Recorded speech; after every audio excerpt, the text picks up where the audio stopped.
Hi, and welcome to Growth Talks, where we dive deep into the world of growth and marketing with industry leaders.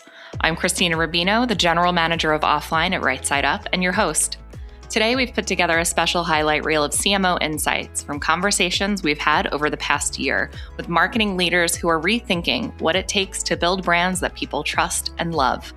You'll hear how they approach their craft, blending brand and performance, building momentum inside their teams, going truly AI native, leading with empathy, and forging deeper, more authentic customer relationships.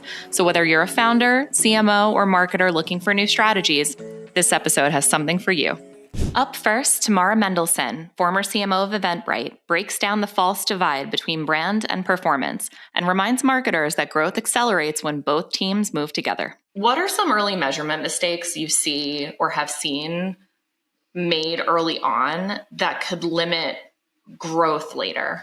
Yeah, I think it's focusing too much on the lagging indicators, which are your bottom of funnel metrics. I think they're the metrics that CFOs are often the most comfortable with. They're the easiest to explain. And so they become kind of a crutch, but they are absolutely lagging indicators. So, people obsess too much over what your CAC numbers are and lowering that. I think, LTV is another one that you probably don't want to overly focus on too early. There are these mid-funnel metrics that are important to look at, which is branded click-through rates. That tells you, are you reaching the right audience? Is the content resonating? Landing page conversion rates, direct traffic, growth, first-party content engagement. So engagement with your social, engagement with email signups, return visits, that content, other content consumption, depending on your business. And I think it's you actually need all three of those buckets to understand the health of your growth engine. I'm not just going to say your brand, because your brand, it is growth, but to understand the health of your growth engine, you need to triangulate those leading indicators that we talked about at the beginning, the brand health. You need to pair that with these sort of mid-funnel metrics. And then also those lagging indicators, they're not we shouldn't be allergic to them either. But I think the mistake is looking just at that group of metrics can really obfuscate bigger problems that are coming down the pipe, right? If you are not filling the top of your funnel with new consumers that are becoming aware of your product, with new consumers that are now starting to consider it and are building some intent towards it, then at the bottom of the funnel, you're gonna scoop up all the kind of all the direct response traffic, all the people that have immediate intent. And then there's going to be no one left, right? At Eventbrite, we always used to say the lowest cost acquisition channel is customers who we've already engaged with. How do we re-engage them? How do we get them to come back? What is holding them back from coming back? And do we deeply understand that? And are we systematically eliminating those barriers and those friction points, right? And so thinking holistically about your audience, where they are, how to reach them, how to engage them is really the goal of marketing. And I think that I'd much rather have that conversation in a marketing strategy discussion than should we do brand or should we do performance? Should we do awareness or should we do direct response, lower funnel marketing? It's not a dichotomy. It's not an either or. These things work together.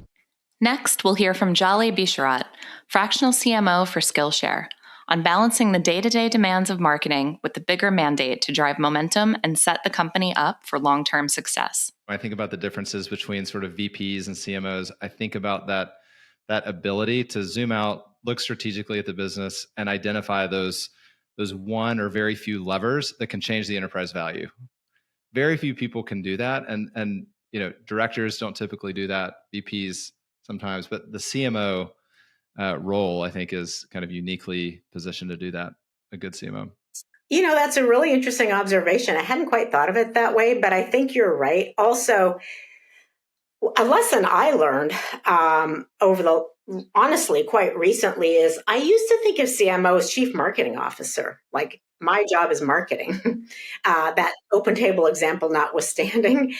And I've come to realize that actually the best thing you can do is make sure that your marketing house is in order, but help the rest of the business. Think like the CEO as much as you can and as appropriate, because now here's a Skillshare example. Step into Skillshare. Skillshare is heavily weighted towards marketing, customer acquisition, and so on.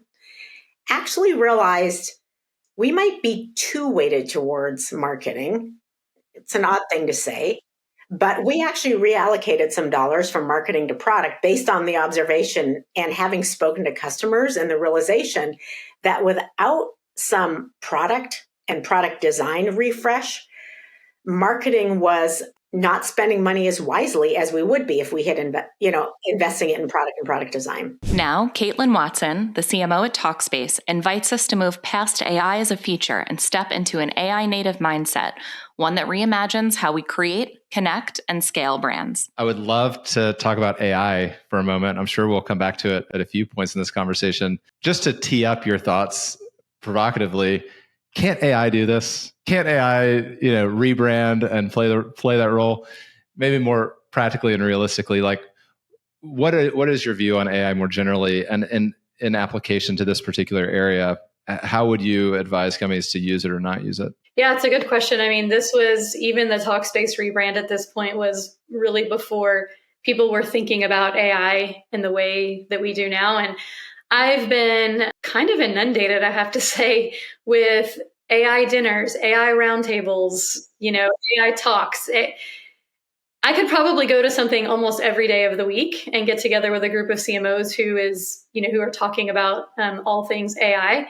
And I've been going to some of them, and I would say the conversations have been evolving. And I've generally seen the sentiment around creative being there aren't a lot of creative tools yet that are completely set it and forget it.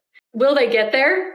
Probably. It also depends on the type of creative. If it's you just need to create a postcard for something really quickly and get it out of the door, maybe.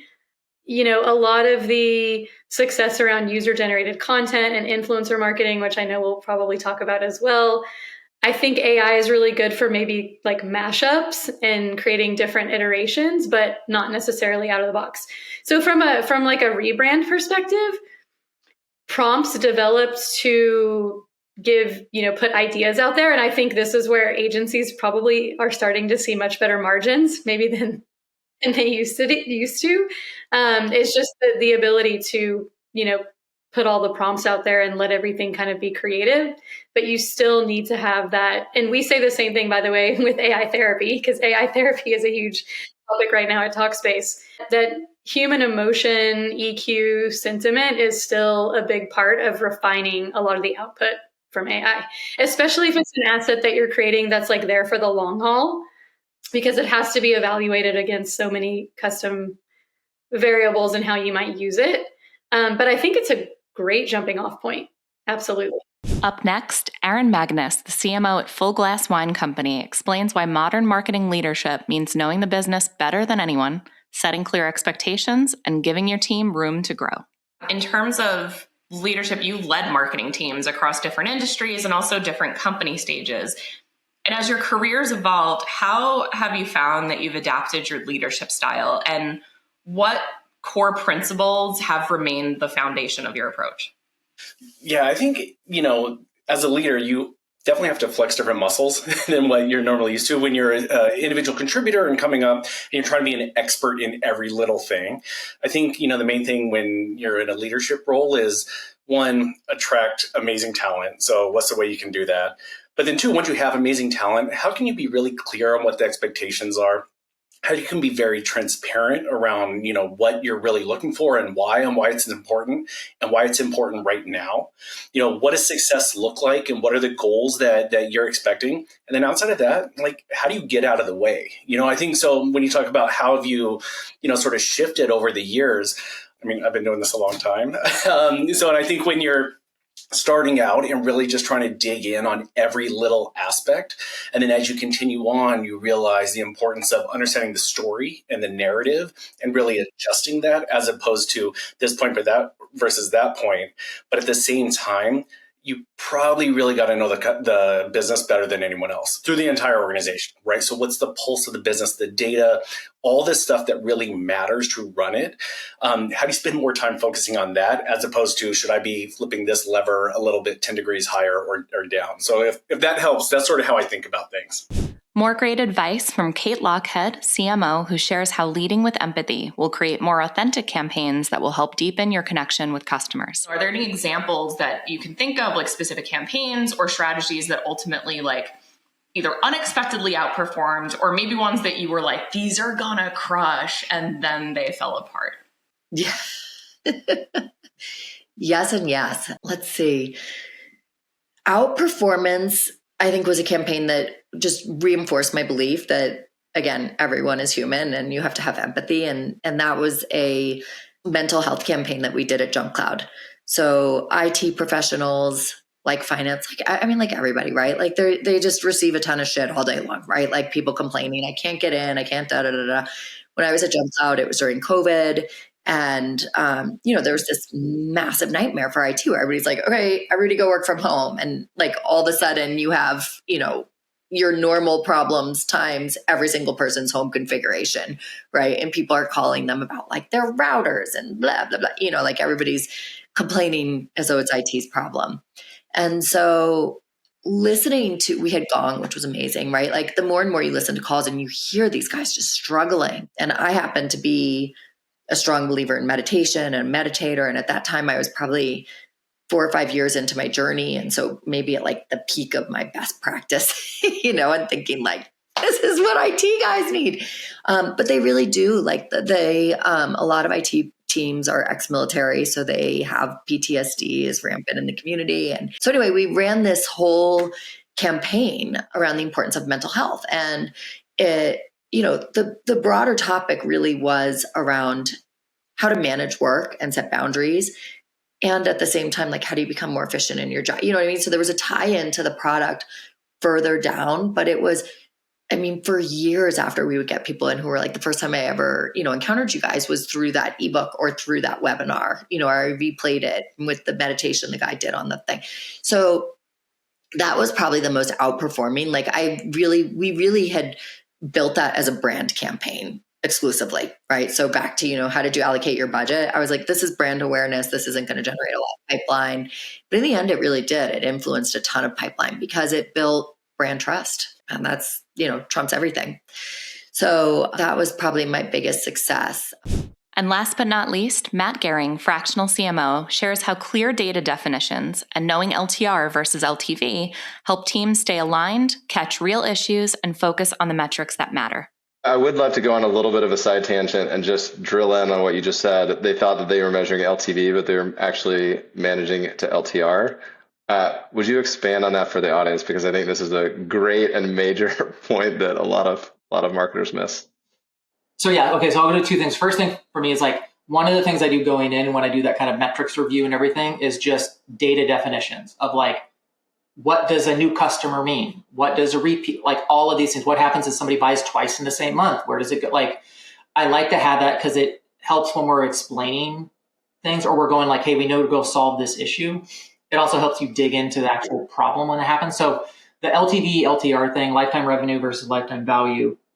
Lifetime value is your gross margin. It's okay. And so there's a number of factors that go into it. I typically use a 3-year horizon. So you take how much revenue you're going to generate over those 3 years, but that's LTR. Then you need to take in like your gross margin. So what are the actual costs? So if you're at a 50% margin business and your customer's generating $2,000 in those 3 years, your LTV is $1,000.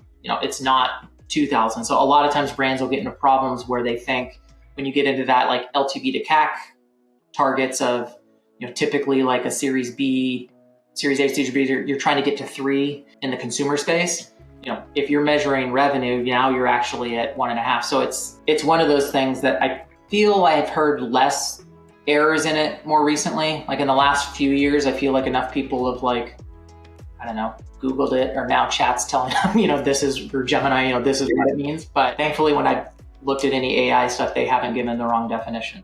Thanks for joining us on this episode of Growth Talks. We hope you found our discussion insightful and fun. Don't forget to like, comment, and subscribe to our channel for more valuable content. And if you're excited and ready to start up-leveling your growth strategies and execution, Right Side Up has you covered. Right Side Up is a leading growth marketing agency that has partnered with over 1,000 companies of all stages and sizes to help them meet and exceed their growth goals. With expertise across all growth marketing functions, we can help you evaluate product market fit, develop customer acquisition strategies, navigate executional challenges and staffing gaps, and make pivotal decisions with confidence. And whether you need one individual or a custom-built, full-service team, we'll find you the right A+ talent. Visit us at rightsideup.com to see how we can help you and your company grow.